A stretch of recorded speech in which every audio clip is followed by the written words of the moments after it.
Kumpulan Wang Simpanan Pekerja KWSP mengumumkan kriteria kelayakan kemudahan iSinar yang kini dibuka kepada sehingga 8 juta ahli yang layak yang terjejas pendapatan akibat COVID-19.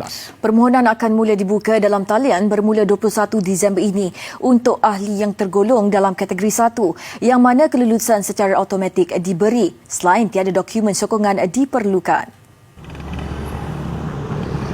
Kategori 1 adalah ahli yang bekerja di sektor formal, yang bekerja sendiri, bekerja dalam sektor ekonomi gig, sudah lama tidak mencarum, hilang pekerjaan, suri rumah atau yang diberi notis cuti tanpa gaji.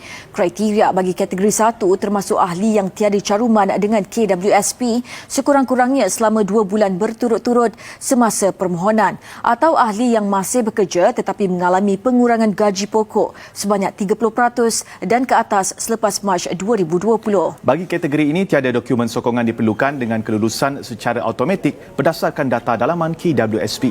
Permohonan boleh dibuat secara dalam talian melalui laman web tertera. Pembayaran untuk ahli yang layak akan bermula dari pertengahan Januari depan.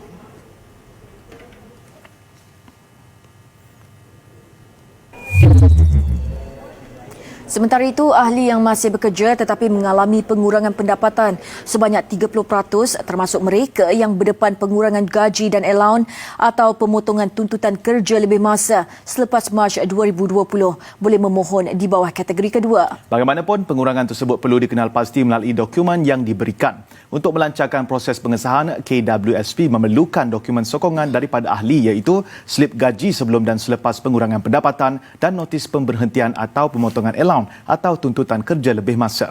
Jika dokumen di atas tidak boleh dikemukakan, sebarang dokumen sokongan lain seperti penyata bank atau surat pengesahan majikan akan diberi pertimbangan.